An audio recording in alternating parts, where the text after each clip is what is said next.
मन संतोख उपजै देण कै विचार। दे दे मंगै संसा गुणा शोभ करे संसार। चोरां यारां तै कूड़ियारां खाराबां बेकार। एक होंदा खाए चलै ऐथाऊं तिना पिकाई कार।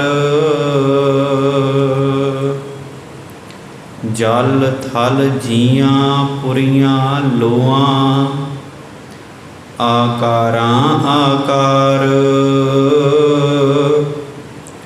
कोई जे आखै सो तू है जाने तिना भे तेरी सार। नानक भगतां भुख सालाहण सच नाम आधार। सदा आनंद रहै दिन राती गुणवंतियां पाशार। नानक भगतां भुख सालाहण सच नाम आधार। सदा आनंद रहै दिन राती गुणवंतियां पाशार।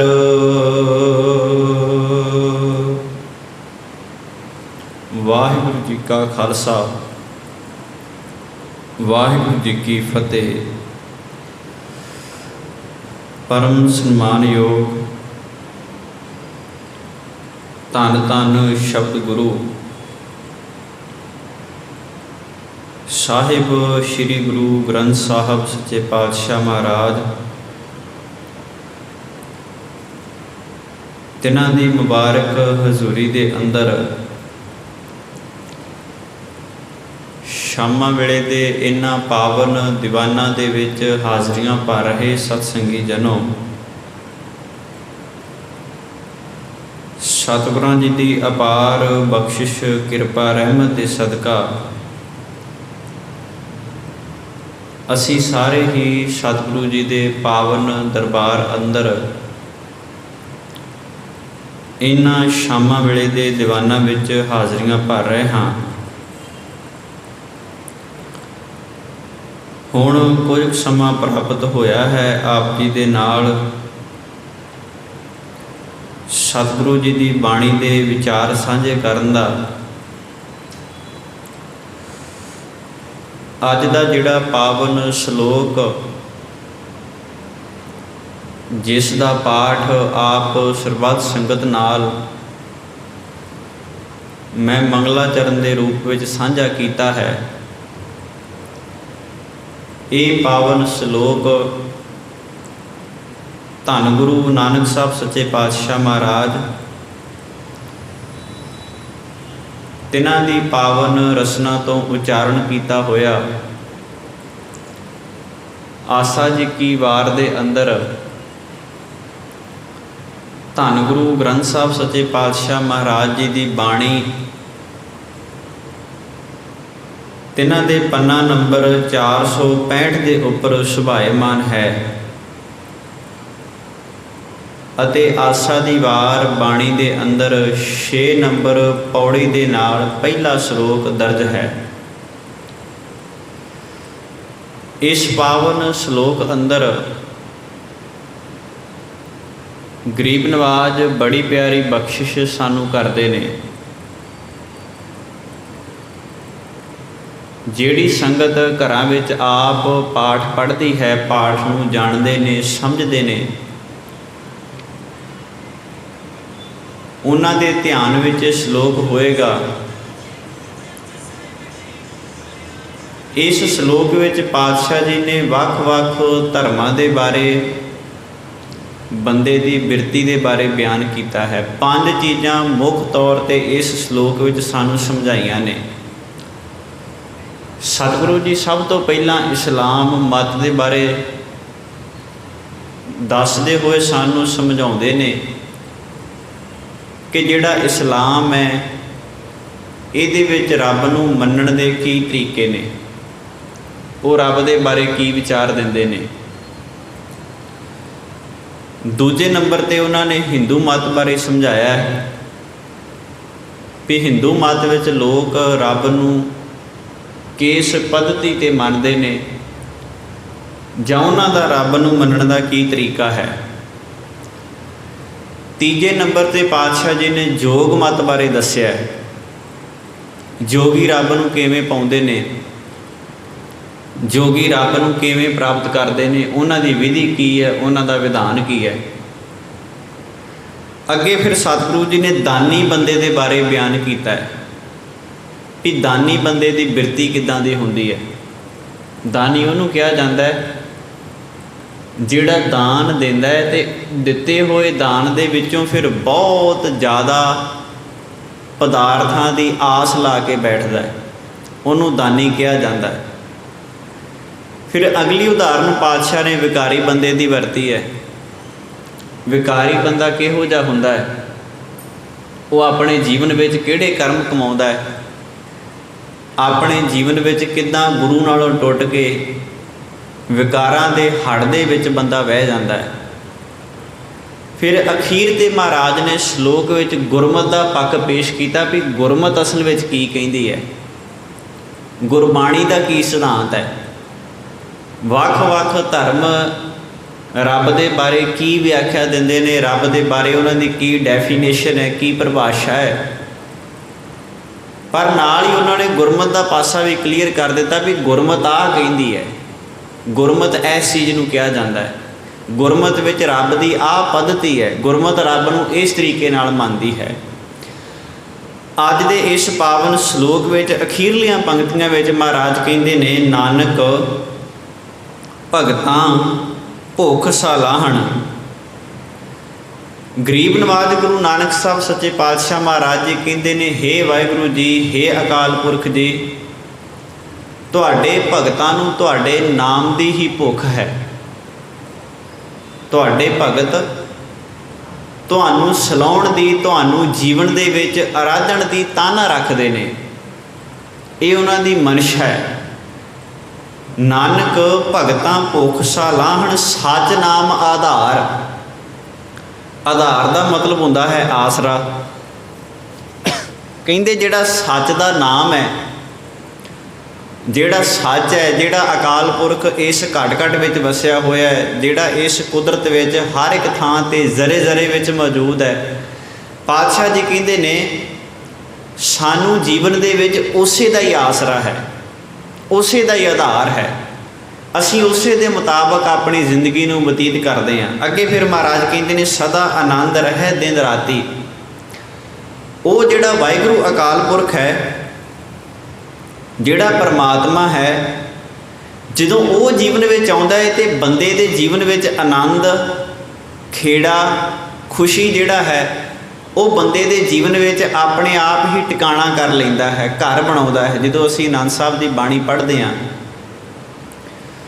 सतगुरु धन गुरु अमरदास साहब सच्चे पातशाह महाराज आनंद साहब की पावन बाणी विच कहंदे ने आनंद आनंद सब को कहे, आनंद गुरु ते जाणिया।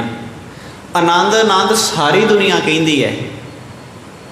जदों प्यासे हुए बंदे नूं पानी मिल जाए तो बंदा पानी दे नाल अपनी प्यास दूर करता है, तो बंदा कहता है मैनूं बड़ा आनंद आया। भुखे हुए बंदे नूं 4 रोटियां मिल जाण तो बंदा कहता बड़ा आनंद आया, संतुष्ट हो जाता है। पातशाह जी कहते ने सारी दुनिया आपो अपने तरीके दे नाल आनंद लै रही है।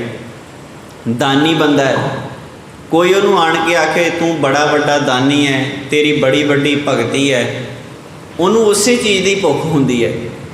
वो अपनी उस चीज़ की भुख दे नाल अपनी तृप्ति कर रहा होंदा है। क्योंकि ਉਹਦੇ ਅੰਦਰ ਜਿਹੜੀ ਹਉਮੈ ਬੈਠੀ ਹੈ, ਜਿਹੜਾ ਉਹਦੇ ਅੰਦਰ ਹੰਕਾਰ ਬੈਠਾ, ਉਹਨੂੰ ਪੱਠੇ ਪੈ ਰਹੇ ਨੇ।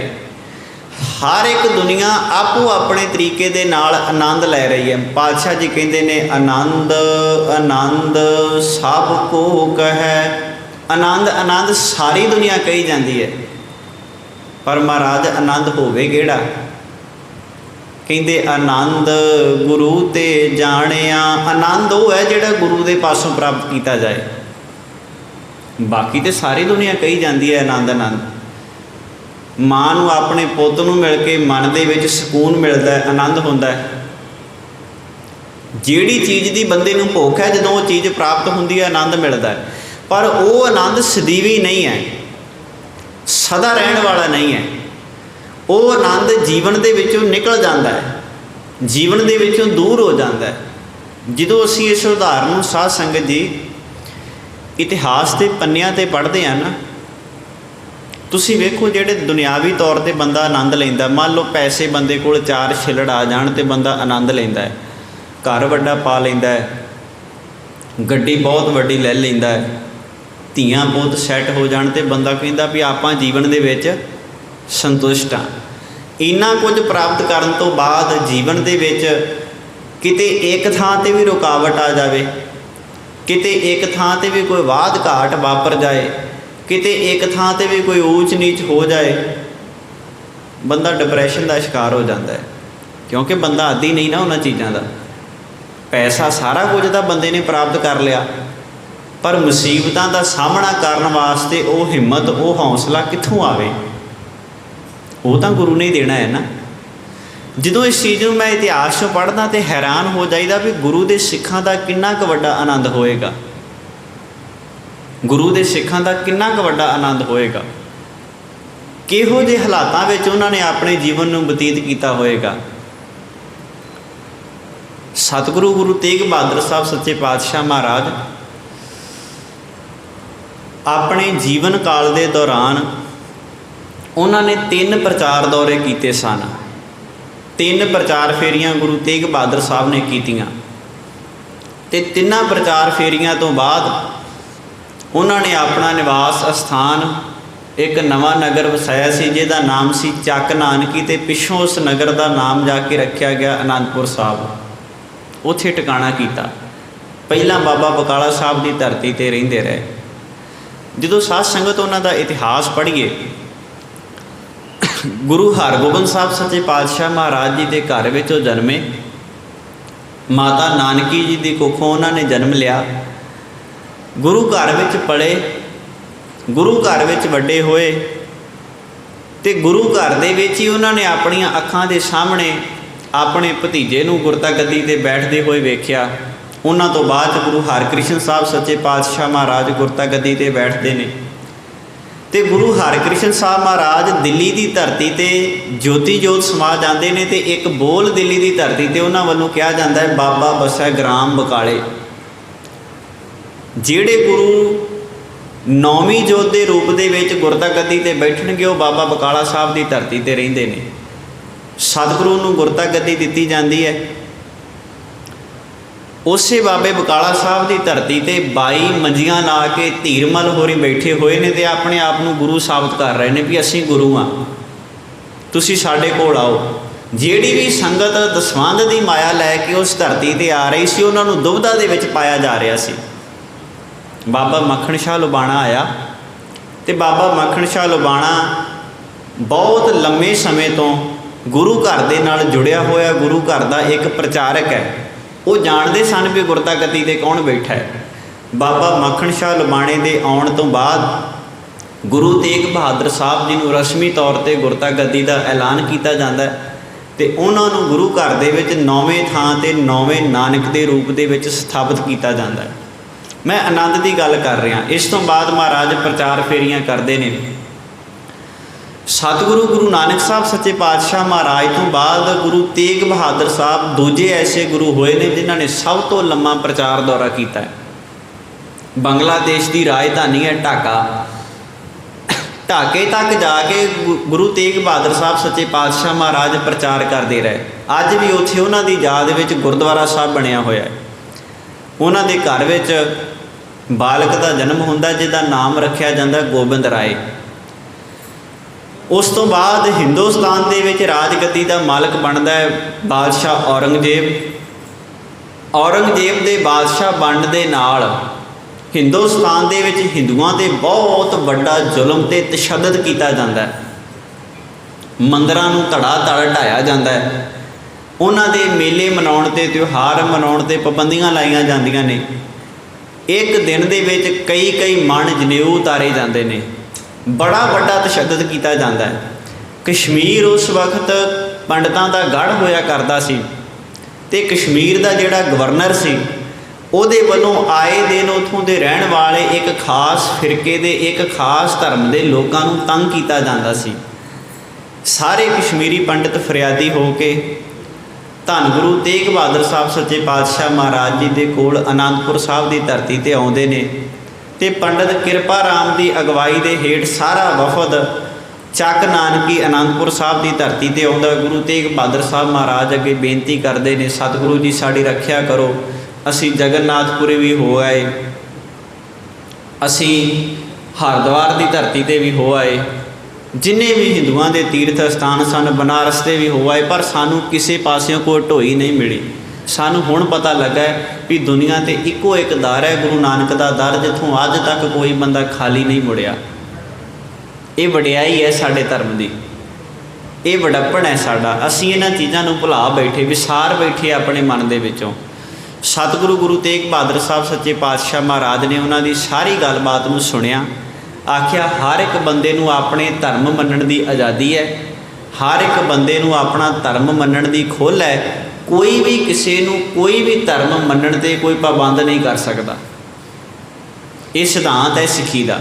कोई हिंदू धर्म नूं मनदा है, कोई इस्लाम नूं मनदा है, कोई सिख है, कोई ईसाई है, कोई बोधी है, कोई पारसी है। किसी नूं उहदे धर्म नूं मनण तो नहीं रोकिया जा सकता। वखरी गल है भी अज दे इस एडवांस समाज दे विच जिहनूं असीं 21वीं सदी कहने आ, इत्थे धर्म मनण ते पाबंदियां लाईयां जा रहीआं ने। धक्के दे नाल लोकां नूं टैग ला के परेशान किया जा रहा। अज हो ही रहा है ना साडे नाल।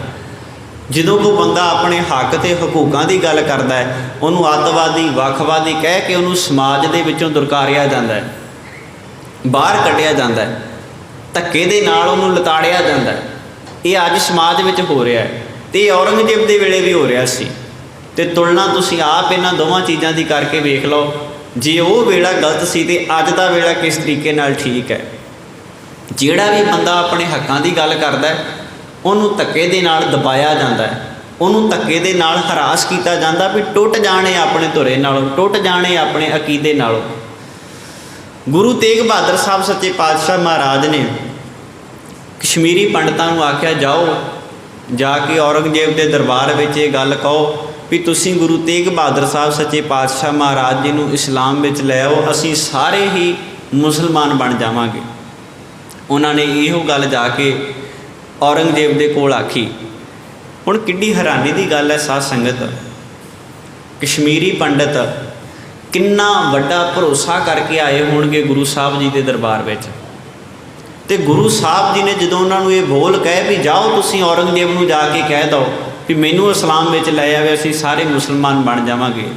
अपने धर्म की सदियां की कीती हुई मेहनत, उहदा सारा जिम्मा, उहदा सारा दारोमदार गुरु तेग बहादुर साहब सच्चे पातशाह महाराज जी के मोढियां ते जा पा के किड्डी वड्डी जिम्मेवारी लैके औरंगजेब के दरबार में जाते हैं। किन्ना भरोसा होएगा उन्होंने गुरु तेग बहादुर साहब सच्चे पातशाह महाराज जी ते। पर जो अज सिख नूं मुसीबत पैंदी है, सिख नूं विश्वास है अपने गुरु ते कि सिख भरोसा करता है अपने गुरु ते? सिख का भरोसा कित्थे रहा? सिख का भरोसा तो उठ गया। घर च बच्चे का विआह कराउणा होवे, असीं गुरु ग्रंथ साहब तो सेध नहीं लैंदे, असीं जाके पंडितां नूं पुछदे हां किहड़ा दिन चंगा है, तुसीं सानूं दसो। हालांकि गुरु ग्रंथ साहब सच्चे पातशाह महाराज जी की बाणी विच ही सानूं वाक मिलता है, माँ दिवस मूर्त भले जिसको नदर करे, नानक मंगै दर्शदान, कृपा करो हरे। सारे ही दिन चंगे ने सिख वास्ते, पर चंगे तां ने जे गुरु चेते विच आवे। ते जे सारे दिन चंगे ने, फिर पत्रियां खिला खिला के ਬੱਚੇ ਦੇ ਚੰਗੇ ਮਾੜੇ ਦਿਨ ਦੀ ਉਡੀਕ ਕਿਉਂ ਕੀਤੀ ਜਾਂਦੀ ਹੈ? ਫਿਰ ਵਿਆਹ ਦੇ ਮੂਰਤ ਕਾਹਤੋਂ ਕਢਾਏ ਜਾਂਦੇ ਨੇ? ਬੜਾ ਕੁਝ ਕੀਤਾ ਜਾਂਦਾ, ਬੜੀਆਂ ਰਸਮਾਂ ਅਸੀਂ ਕਰਦੇ ਹਾਂ। ਸਾਨੂੰ ਮੁਸੀਬਤ ਹੋਵੇ, ਆ ਹੁਣ ਥੋੜ੍ਹਾ ਜਿਹਾ ਕੰਮ ਬੰਦ ਹੋਇਆ, ਨਹੀਂ ਤਾਂ ਅੱਜ ਤੋਂ ਕੁਝ ਸਮਾਂ ਪਹਿਲਾਂ ਲੋਕਾਂ ਨੇ ਆਪਣੇ ਘਰਾਂ ਦੇ ਘਰ ਢਵਾ ਕੇ ਤੇ ਉਹਨਾਂ ਦੇ ਮੂੰਹ ਪੁੱਠੇ ਪਾਸੇ ਕਰ ਲਿਆ। ਆਂਦੇ ਜੇ ਇੱਕ ਵਸਤੂ ਸ਼ਸਤਰ ਨਾਂ ਦੀ ਕੋਈ ਚੀਜ਼ ਹੈ ਉਹ ਤੁਹਾਡੇ ਘਰ ਵਿੱਚ ਆਈ ਹੈ, ਰਸੋਈ ਦੀ ਜਗ੍ਹਾ 'ਤੇ ਡਰਾਇੰਗ ਰੂਮ ਬਣਾ ਲਿਆ, ਡਰਾਇੰਗ ਰੂਮ ਦੀ ਜਗ੍ਹਾ 'ਤੇ ਰਸੋਈ ਬਣਾ ਲਈ, ਸਾਰੇ ਘਰ ਦਾ ਮੂੰਹ ਹੀ ਬਦਲ ਦਿੱਤਾ। ਮੁਸੀਬਤਾਂ ਬੰਦੇ ਦੇ ਆਪਣੇ ਵਿੱਚ ਨੇ, ਪਰ ਬੰਦਾ ਘਰਾਂ ਦੇ ਕਮਰੇ ਬਦਲ ਕੇ ਘਰਾਂ ਨੂੰ ਚੇਂਜ ਕਰਕੇ ਚਾਹੁੰਦਾ ਵੀ ਸ਼ਾਇਦ ਇਹਦੇ ਨਾਲ ਹੀ ਮੁਸੀਬਤ ਖਤਮ ਹੋ ਜਾਵੇ। ਸੋ ਖੈਰ, ਮੈਂ ਆਨੰਦ ਦੀ ਗੱਲ ਕਰ ਰਿਹਾ ਸਾਂ। ਸਤਿਗੁਰੂ ਗੁਰੂ ਤੇਗ ਬਹਾਦਰ ਸਾਹਿਬ ਸੱਚੇ ਪਾਤਸ਼ਾਹ ਮਹਾਰਾਜ ਔਰੰਗਜ਼ੇਬ ਬਾਦਸ਼ਾਹ ਦੇ ਦਰਬਾਰ ਵਿੱਚ ਦਿੱਲੀ ਜਾਂਦੇ ਨੇ। ਮਲਕਪੁਰ ਰੰਗੜਾ ਦੀ ਧਰਤੀ ਤੋਂ ਉਹਨਾਂ ਦੀ ਗ੍ਰਿਫਤਾਰੀ ਹੁੰਦੀ ਹੈ। 3 ਸਿੱਖ ਨੇ ਉਹਨਾਂ ਦੇ ਨਾਲ, ਭਾਈ ਮਤੀ ਦਾਸ ਜੀ, ਭਾਈ ਸਤੀ ਦਾਸ ਜੀ ਤੇ ਭਾਈ ਦਿਆਲਾ ਜੀ। ਤੇ ਸਾਧ ਸੰਗਤ ਤੁਸੀਂ ਹੈਰਾਨ ਹੋਵੋਗੇ ਜਦੋਂ ਇਤਿਹਾਸ ਪੜ੍ਹੀਏ ਆਪਣਾ ਤੇ ਰੌਂਗਟੇ ਖੜੇ ਹੋ ਜਾਂਦੇ ਨੇ। ਭਾਈ ਮਤੀ ਦਾਸ ਤੇ ਭਾਈ ਸਤੀ ਦਾਸ ਜੀ ਦਾ ਪਰਿਵਾਰ ਗੁਰੂ ਹਰਗੋਬਿੰਦ ਸਾਹਿਬ ਸੱਚੇ ਪਾਤਸ਼ਾਹ ਮਹਾਰਾਜ ਜੀ ਦੀ ਵੇਲੇ ਤੋਂ ਸਿੱਖੀ ਨਾਲ ਜੁੜਿਆ ਹੋਇਆ।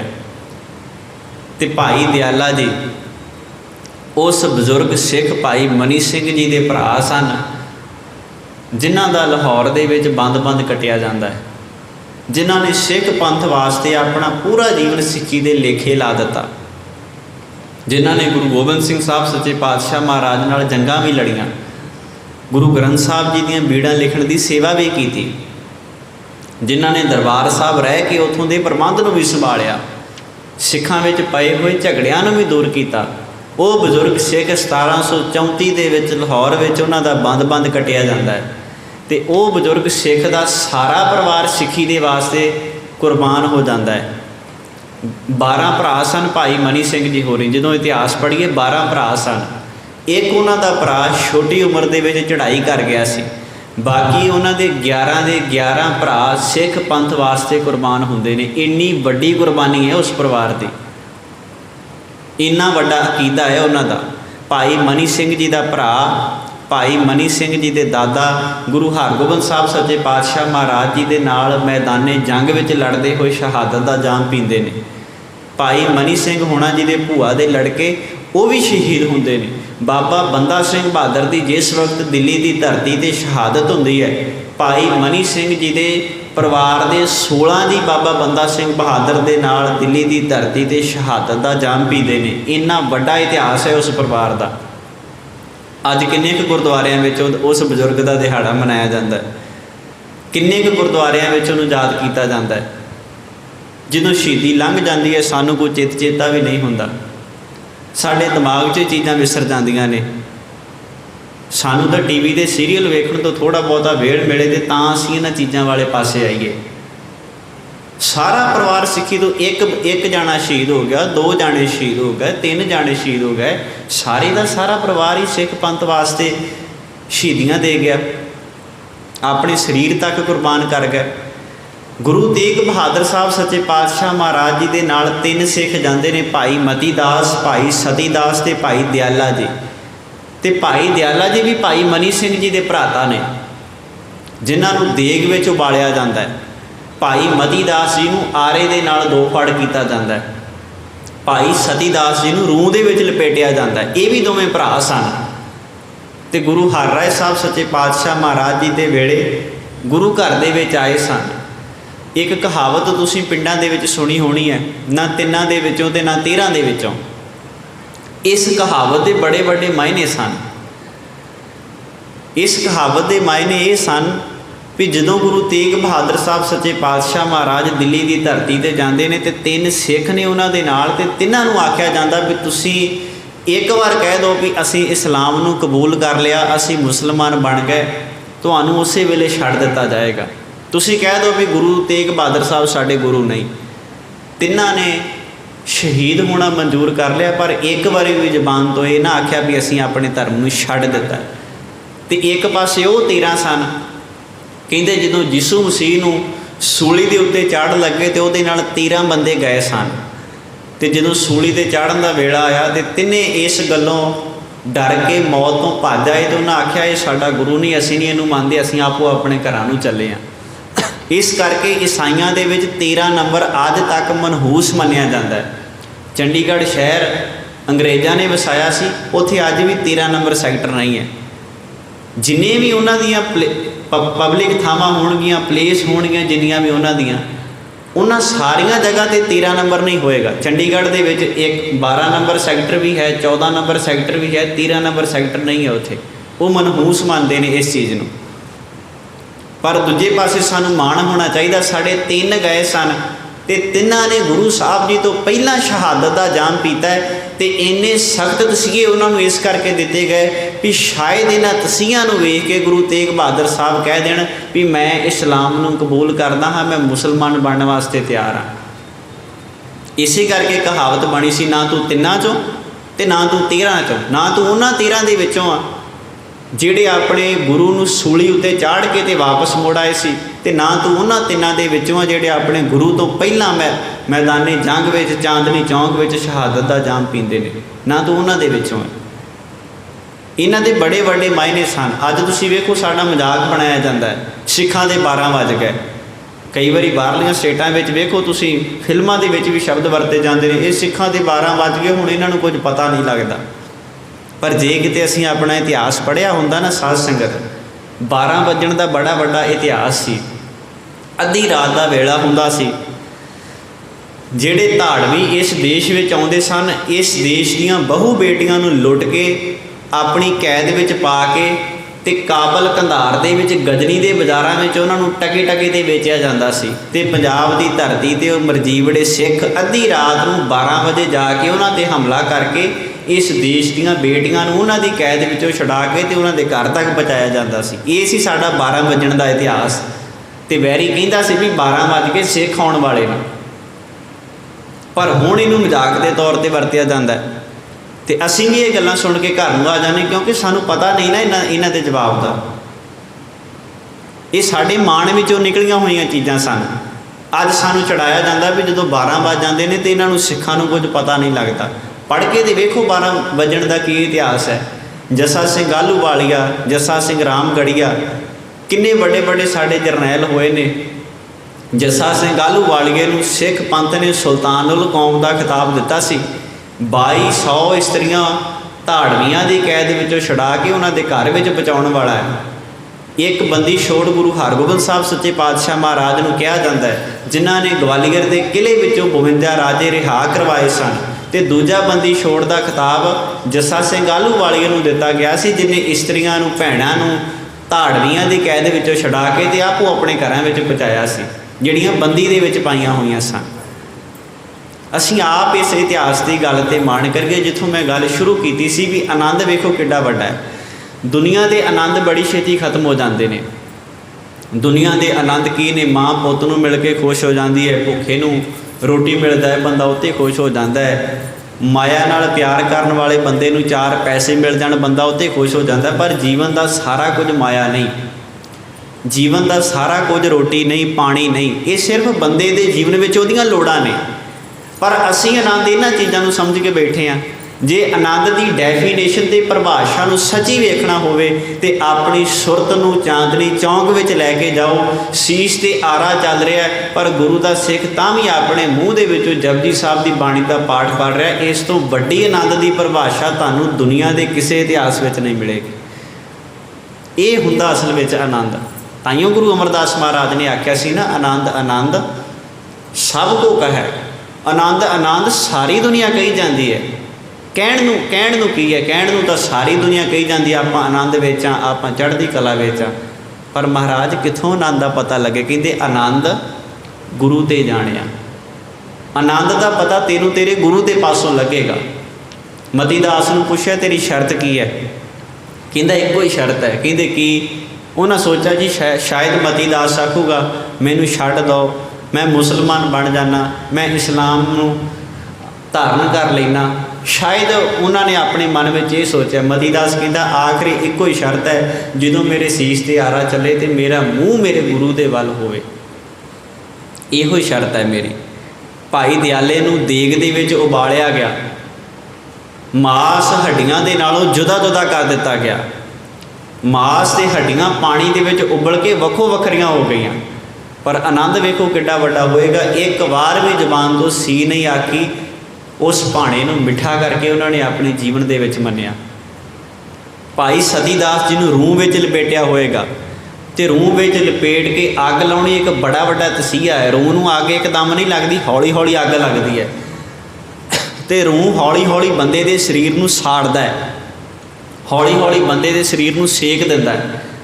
ਜਦੋਂ ਰੂਹ ਵਿੱਚ ਲਪੇਟਿਆ ਹੋਏਗਾ, ਸਰੀਰ ਨੂੰ ਅੱਗ ਲਾਈ ਹੋਏਗੀ, ਕਿੰਨਾ ਦਰਦ ਹੋਇਆ ਹੋਏਗਾ। ਪਰ ਤੁਸੀਂ ਵੇਖੋ ਵੀ ਕਿਸ ਆਨੰਦ ਦੀ ਅਵਸਥਾ ਤੱਕ ਪਹੁੰਚੇ ਸਾਨੂੰ ਗੁਰੂ ਦੇ ਮਰਜੀਵੜੇ ਸਿੱਖ, ਜਿਨ੍ਹਾਂ ਇੱਕ ਵਾਰ ਵੀ ਜ਼ਬਾਨ ਤੋਂ ਹਾਏ ਨਾ ਕਰਕੇ ਇਸ ਮੌਤ ਨੂੰ ਆਪਣੇ ਗਲੇ ਦੇ ਨਾਲ ਲਾ ਕੇ ਆਖਿਆ, ਜੇ ਸਾਡਾ ਗੁਰੂ ਸਾਡੇ ਕੋਲ ਹੈ ਤੇ ਸਾਨੂੰ ਕੋਈ ਦੁਨੀਆ ਦੀ ਤਾਕਤ ਦੁਖੀ ਨਹੀਂ ਕਰ ਸਕਦੀ।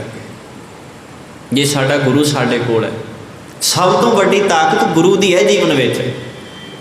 ਜਿੰਨਾ ਚਿਰ ਗੁਰੂ ਨਾਲ ਹੈ, ਦੁਨੀਆ ਦੇ ਬੰਦਾ ਵੱਡੇ ਵੱਡੇ ਦੁੱਖਾਂ ਦਾ ਸਾਹਮਣਾ ਕਰਨ ਦੀ ਸਮਰੱਥਾ ਰੱਖਦਾ ਹੈ।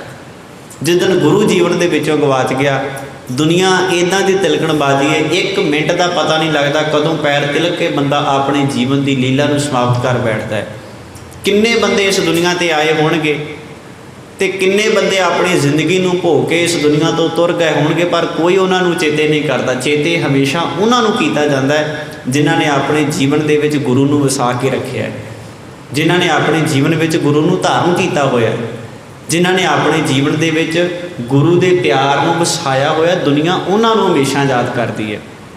ਕਿੰਨੀ ਵੱਡੀ ਆਨੰਦ ਦੀ ਅਵਸਥਾ ਹੋਏਗੀ। ਇਸੇ ਕਰਕੇ ਗੁਰੂ ਅਮਰਦਾਸ ਸੱਚੇ ਪਾਤਸ਼ਾਹ ਮਹਾਰਾਜ ਆਪਣੀ ਬਾਣੀ ਵਿੱਚ ਆਖਦੇ ਨੇ, ਆਨੰਦ ਭਇਆ ਮੇਰੀ ਮਾਏ ਸਤਿਗੁਰੂ ਮੈਂ ਪਾਇਆ। ਉਦੋਂ ਜੀਵਨ ਵਿੱਚ ਆਨੰਦ ਆਉਂਦਾ ਹੈ। ਅੱਜ ਦੇ ਇਸ ਪਾਵਨ ਸ਼ਲੋਕ ਦੀਆਂ ਅਖੀਰਲੀਆਂ ਪੰਕਤੀਆਂ ਵਿੱਚ ਮਹਾਰਾਜ ਕਹਿੰਦੇ ਨੇ, ਨਾਨਕ ਭਗਤਾਂ ਭੁੱਖ ਸਾਲਾਹਣ ਸੱਚ ਨਾਮ ਆਧਾਰ, ਸਦਾ ਆਨੰਦ ਰਹਿ ਗੁਣ ਰਾਤੀ। ਸਦਾ ਆਨੰਦ ਜੀਵਨ ਵਿੱਚ ਆਉਂਦਾ ਹੈ। ਦਿਨ ਰਾਤ ਜੀਵਨ ਦੇ ਵਿੱਚ ਬੰਦੇ ਦੇ ਆਨੰਦ ਬਣਿਆ ਰਹਿੰਦਾ ਹੈ। ਦਿਨ ਰਾਤ ਬੰਦਾ ਆਨੰਦ ਵਿੱਚ ਜ਼ਿੰਦਗੀ ਨੂੰ ਬਤੀਤ ਕਰਦਾ ਹੈ ਅਤੇ ਆਪਣੇ ਆਪ ਨੂੰ ਗੁਣਵਾਨਾਂ ਦੇ ਪੈਰਾਂ ਦੀ ਖਾਕ ਸਮਝਦਾ ਹੈ, ਭਾਵ ਨਿਮਰਤਾ ਵਿੱਚ ਆਪਣੇ ਜੀਵਨ ਨੂੰ ਬਤੀਤ ਕਰਦਾ ਹੈ। ਸਤਿਗੁਰੂ ਜੀ ਕਹਿੰਦੇ ਨੇ, ਸਦਾ ਆਨੰਦ ਰਹਿ ਦਿਨ ਰਾਤੀ ਗੁਣਵੰਤਿਆਂ ਭਾਸ਼ਾਰ। ਜਿਹੜੇ ਮਨੁੱਖ ਗੁਣਾਂ ਦੇ ਆਸਰੇ ਆਪਣੇ ਜੀਵਨ ਨੂੰ ਜਿਉਂਦੇ ਨੇ, ਜਿਹੜੇ ਗੁਰੂ ਦੇ ਰਸਤੇ 'ਤੇ ਚੱਲਣ ਵਾਲੇ ਨੇ, ਉਹਨਾਂ ਦੇ ਪੈਰਾਂ ਦੀ ਸਦਾ ਹੀ ਜੀਵਨ ਖਾਕ ਬਣ ਕੇ ਰਹਿੰਦਾ ਹੈ। ਸੋ ਰਹਿੰਦੇ ਸ਼ਲੋਕ ਦੀ ਵਿਚਾਰ ਅਸੀਂ ਕੱਲ੍ਹ ਦੇ ਦੀਵਾਨ ਵਿੱਚ ਸ਼ਰਵਣ ਕਰਨ ਦਾ ਯਤਨ ਕਰਾਂਗੇ ਜੀ। ਇਤਨੀਆਂ ਕੁ ਬੇਨਤੀਆਂ ਪ੍ਰਵਾਨ ਹੋਈਆਂ, ਭੁੱਲਾਂ ਚੁੱਕਾਂ ਦੀ ਖਿਮਾ ਵਡਿਆਈ ਗੁਰੂ ਦੀ। ਜੇ ਕੋਈ ਬੋਲ ਚੰਗਾ ਲੱਗਾ ਹੋਵੇ, ਗੁਰੂ ਦਾ ਜਾਣ ਕੇ ਹਿਰਦੇ ਵਿੱਚ ਵਸਾਉਣ ਦਾ ਯਤਨ ਕਰਨਾ ਜੀ। ਆਪ ਸਰਬੱਤ ਸੰਗਤ ਦਾ ਧੰਨਵਾਦ, ਜਿਨ੍ਹਾਂ ਨੇ ਕੀਮਤੀ ਸਮੇਂ ਵਿੱਚੋਂ ਸਮਾਂ ਕੱਢ ਕੇ ਗੁਰੂ ਦਰਬਾਰ ਵਿੱਚ ਹਾਜ਼ਰੀਆਂ ਭਰੀਆਂ ਨੇ। ਅੰਤ ਵਿੱਚ ਬਲਾ ਫਤਿਹ ਗੱਜ ਕੀ ਆਖੋ ਜੀ। ਵਾਹਿਗੁਰੂ ਜੀ ਕਾ ਖਾਲਸਾ, ਵਾਹਿਗੁਰੂ ਜੀ ਕੀ ਫਤਿਹ।